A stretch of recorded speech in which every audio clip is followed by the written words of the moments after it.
तो भाजपाइयों से मैं कहना चाहता हूं, हथकड़ी और लड़ी और रेवड़ी और बेवड़ी ये जुमले छोड़ दो, तुम्हारी हेकड़ी जनता निकाल देगी। जनता निकालती है अच्छे अच्छों की हेकड़ी।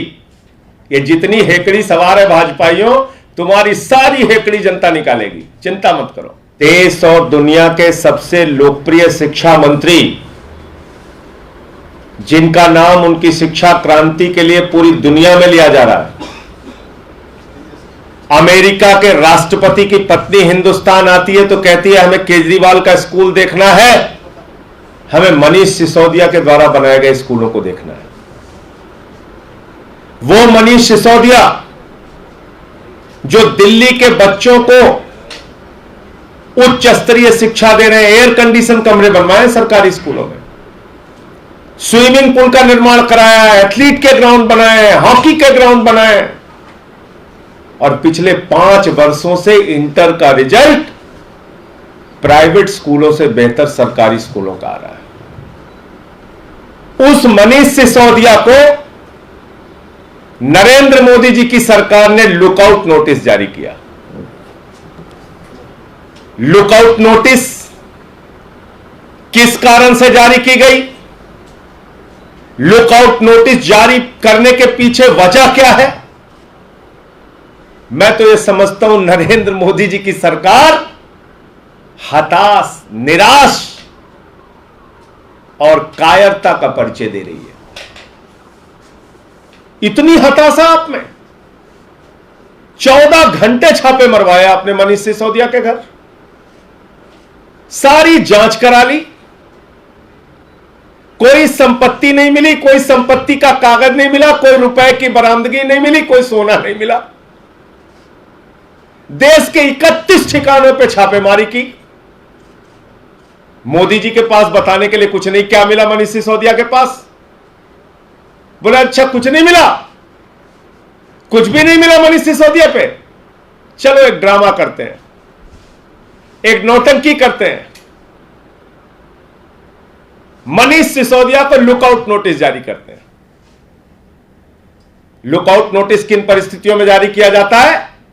जो व्यक्ति भगौड़ा हो, जो व्यक्ति जांच में सहयोग ना कर रहा हो, जिसके भागने की संभावना हो। अरे भाई वो शिक्षा मंत्री है। मोदी जी और उनके मूर्खों, ध्यान से सुनो, उनको कहीं भी विदेश जाने के लिए कैबिनेट मंत्री होने के नाते पहले परमिशन लेनी पड़ती है केंद्र सरकार से।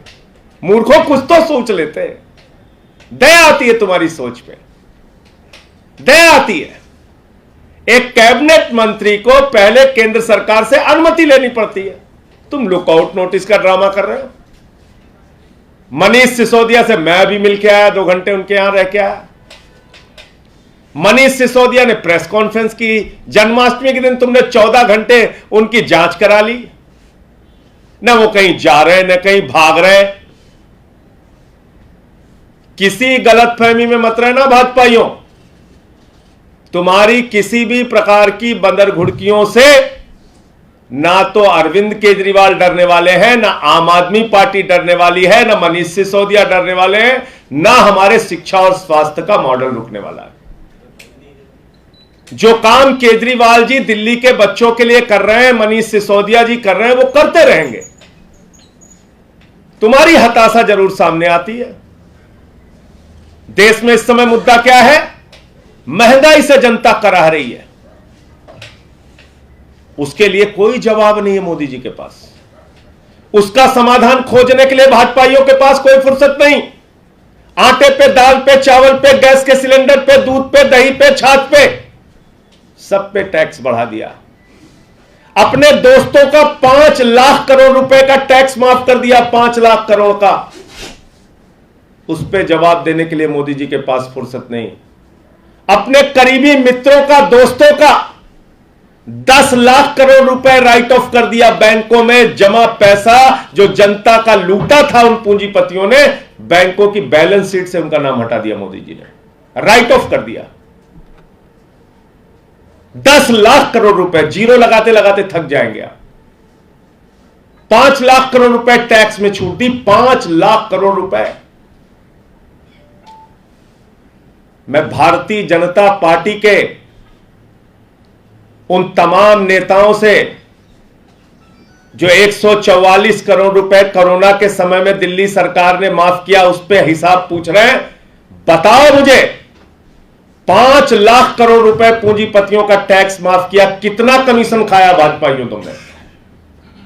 मोदी जी की सरकार को कितना कमीशन मिला बताओ आप? बताओ 5 लाख करोड़ रुपए आपने माफ किया कि नहीं किया? चलो छोड़ दो, मोदी जी का जवाब नहीं देना चाहते। मोदी जी बहुत बड़ी चीज है। 85 करोड़ रुपए एमसीडी ने 785 करोड़ के ठेके में से, टोल टैक्स का जो ठेका था 785 करोड़ का, उसमें से 85 करोड़ रुपए कोरोना के कारण माफ किया। लगभग कितना? 10%। बताओ कितना कमीशन मिला भाजपा के नेताओं को, एमसीडी के नेताओं को? कौन सी ईडी गई, कौन सी सीबीआई गई, कौन सी दिल्ली पुलिस गई, कौन सी जांच हुई उनके खिलाफ? बताओ। चलो उसको भी छोड़ दो, टोल टैक्स वाला। आउटडोर एडवर्टीजमेंट वालों ने कहा कोरोना के समय में हमारी होर्डिंग्स लगी थी लेकिन लोग तो निकले ही नहीं देखने के लिए, हमारी फीस आप माफ करो। 100 करोड़ रुपए एमसीडी ने माफ किया, 100 करोड़ रुपए। कितनी ईडी, कितनी सीबीआई, कितनी जांच एजेंसी गई एमसीडी के नेताओं से पूछताछ करने के लिए? 185 करोड़ रुपए, 185 करोड़ रुपए माफ किया कुल एमसीडी ने। कितनी जांच हुई बताओ मुझे? कितनी जांच की आपने? कितनी पूछताछ की? लुटेरों को, बेईमानों को, हत्या में शामिल लोगों को, जो लोग अपने साथ लेके घूमते हैं, भारतीय जनता पार्टी के लोगों, अपना इतिहास याद कर लो। तुम उस पार्टी के नेता हो जिसका राष्ट्रीय अध्यक्ष रक्षा सौदे में कैमरे पर दलाली लेते हुए पकड़ा गया। याद करो अपना इतिहास। आपके केंद्रीय मंत्री ने कहा था पैसा खुदा तो नहीं लेकिन खुदा से कम नहीं है। याद करो अपना इतिहास। शहीदों के ताबूत में घोटाला किया था आप लोगों ने। याद करो, याद करो येदियुरप्पा किसकी पार्टी में है? हजारों करोड़ का माइनिंग घोटाला करने वाला रेड्डी ब्रदर्स किसकी पार्टी को समर्थन देता है? हजारों करोड़ का माइनिंग घोटाला करने वाला व्यापम घोटाला जो हजारों करोड़ का हुआ, जिसमें कई लोग मर गए। याद करो भाजपा के लोगों, यह घोटाला तुम्हारे शरीर पे, अंग अंग पे लगा हुआ है।